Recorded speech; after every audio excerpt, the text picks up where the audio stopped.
Hello there, you're watching VNEWS Bulletin. I'm Vung presenting you today top stories as usual. Party chief chairs the 12th Central Military Commission Conference. Vietnam's GDP growth poised for robust growth in 2024.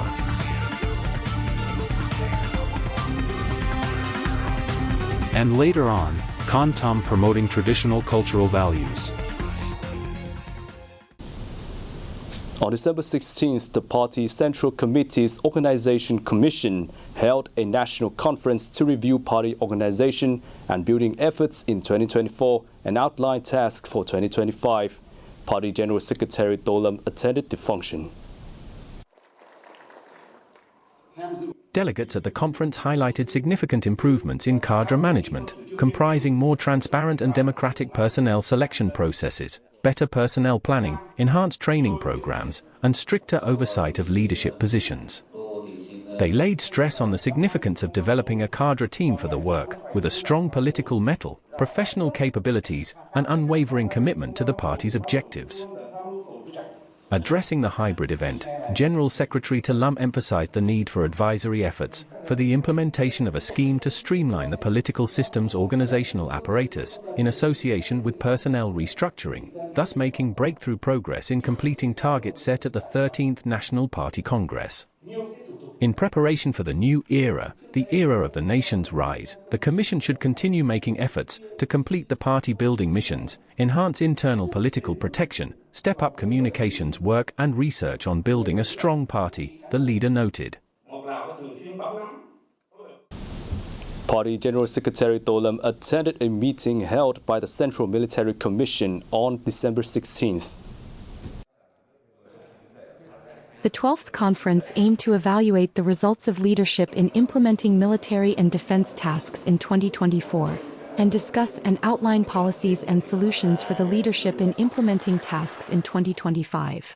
President Luong Quang and Prime Minister Pham Minh Chinh delivered speeches at the conference. In his remarks, Party Chief To Lam praised the achievements that the Vietnamese People's Army has achieved in 2024, under the leadership and direction of the Central Military Commission and the Ministry of National Defense. He emphasized that Vietnam is facing both favorable opportunities and challenges. This requires the entire party, people, and army to strive to successfully implement the goals and tasks set for 2025, including military and defense goals and tasks. There is nothing more demanding than maintaining peace and stability for the country, the General Secretary said, emphasizing that the Army must continue to study and learn experiences from recent wars and conflicts in the world, thus improving its readiness in firmly protecting the country's sovereignty.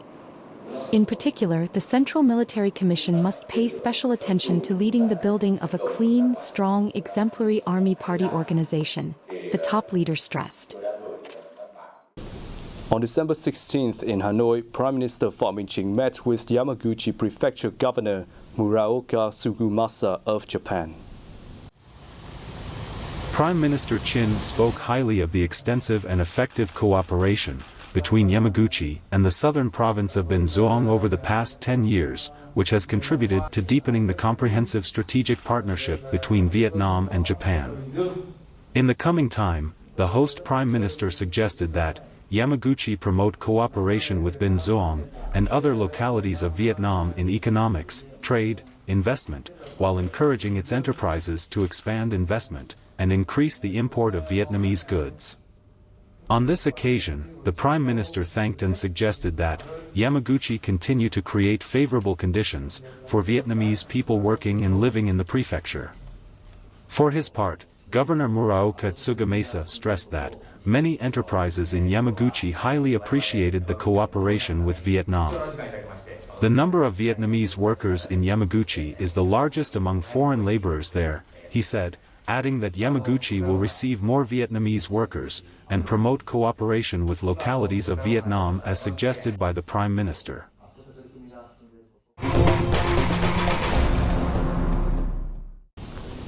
With just days remaining in 2024, the Vietnamese economic landscape looks promising, with the GDP growth expected to exceed the set target of 7% thanks to concerted efforts by ministries and sectors, according to officials. Most international organizations have upgraded the country's economic growth projections as compared to their previous predictions. Key growth drivers include a remarkable revival in export orders, while export growth demonstrating exceptional performance. Notably, despite the global gloomy investment panorama, foreign direct investment (FDI) in Vietnam has been on a good trajectory.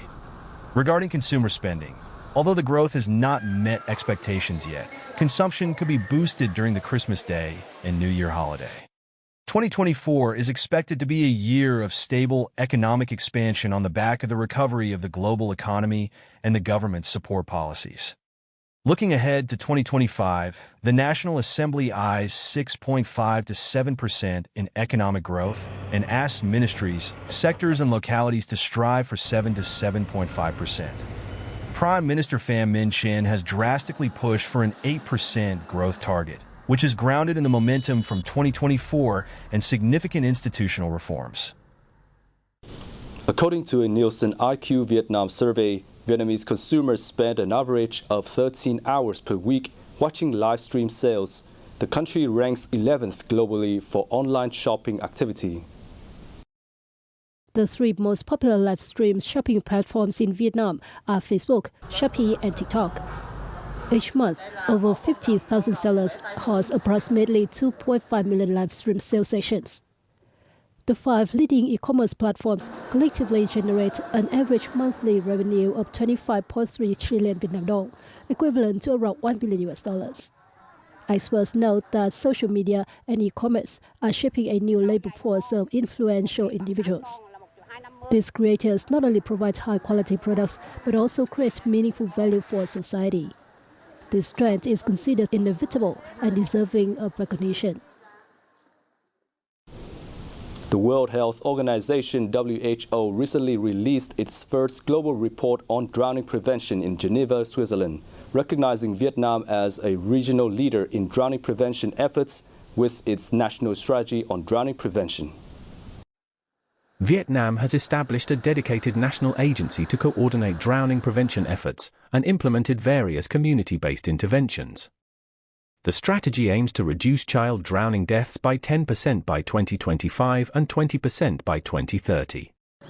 It also seeks to equip 60% of children aged 6-16 with water safety skills by 2025, increasing to 70% by 2030. In 2021, Vietnam recorded 7,700 drowning deaths, equivalent to a rate of 7.8 per 100,000 people. Children remain disproportionately affected, with the 0 for age group accounting for 16% of cases and the 5-14 age group for 24%. The WHO has pledged to support Vietnam in implementing swimming and water safety training programs, along with child supervision initiatives under the National Program on Child Accident and Injury Prevention.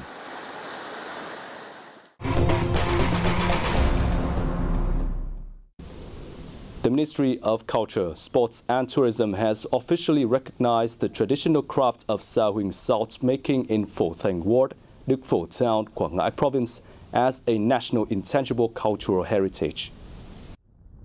The sa huỳnh salt fields span approximately 106 hectares and produce between 6,500 and 7,000 tons of salt annually. Sa huỳnh salt farmers in the central coastal province of Quảng Ngãi continue to preserve the traditional production methods, which reflect the identity of the local community and have been passed down through generations. The recognition of sa huỳnh salt making as part of the national intangible cultural heritage highlights its enduring cultural value and serves as a catalyst for preserving and promoting this traditional craft. It also provides an opportunity to showcase sa huỳnh cultural heritage to both domestic and international visitors, contributing to the growth of local tourism and economy. A gong and swang festival celebrating the rich cultural heritage of ethnic groups recently took place in Con Tum, a province in Vietnam's Central Highlands. Featuring captivating performances by artisan groups, the event immersed audiences in vibrant traditions, rituals, and festive spirit of Con Tum ethnic communities.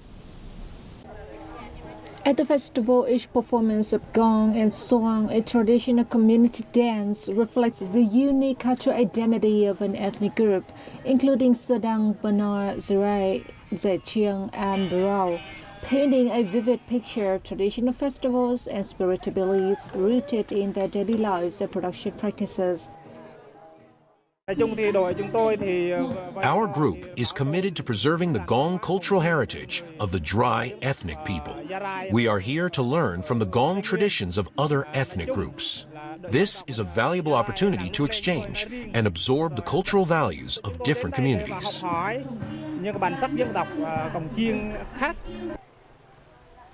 This year's festival saw remarkable participation from young artisans aged 11 to 15. These young performers have demonstrated a strong commitment to preserving and promoting the traditional cultural values. I hope that the beautiful traditions of Kon Plong district will continue to be preserved for future generations. I will strive to learn more, gain insights from the elders in my village, and uphold the cherished traditions of my community. Elder artisans are passing down their skills to younger generations, teaching them how to play gongs, weave traditional textiles, and more. These efforts have significantly strengthened the preservation of cultural values, including the gong heritage. Experts say the traditional cultural values of Kontum's ethnic minority communities are being effectively preserved and passed down through generations. This underscores the success of supporting the programs in enhancing ethnic cultural heritage and ensuring its relevance in today's modern world. A traditional rice harvest festival of the Kho Surrey people took place recently at the Kho traditional village in Lâm Đồng province. The event was part of a series of activities celebrating the 10th Dalat Flower Festival in 2024, running from December 5th to 31st. The Rice Harvest Festival is a long-standing tradition among ethnic groups in the Central Highlands.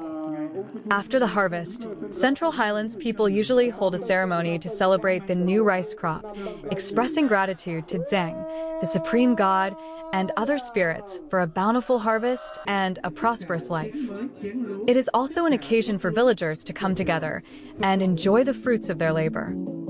This ritual is deeply rooted in the animistic belief that all things possess a spirit, and it represents a unique cultural identity. Such distinctive traditional festivals are a hallmark of ethnic minority people in southern Central Highlands, particularly the Kho Ha people. The number of passengers traveling through airports during the 2025 Lunar New Year holiday is expected to reach 10.5 million, exceeding the 10 million recorded during the same period last year, according to the Airports Corporation of Vietnam. With the holiday spanning 9 days, passenger numbers are projected to surge during this peak period. Tan Son Nhat International Airport in Ho Chi Minh City alone is projected to serve over 4 million passengers during the holiday, posing a significant challenge for airport management, given the fact that the airport's infrastructure has already been operating at full capacity, even beyond, during peak periods in recent years. Against the backdrop, the Civil Aviation Authority of Vietnam has approved an increase in the maximum capacity of flights at airports. Tan Son Nhat will ramp up its flights to 46 per hour, a notable rise from the usual 38-40 flights. Additionally, 5 major airports in central Vietnam will operate around the clock during the holiday. Airlines have been directed to adopt self-service check-in kiosks to ease congestion at traditional counters. They are also required to facilitate night flights to maximize passenger handling capacity.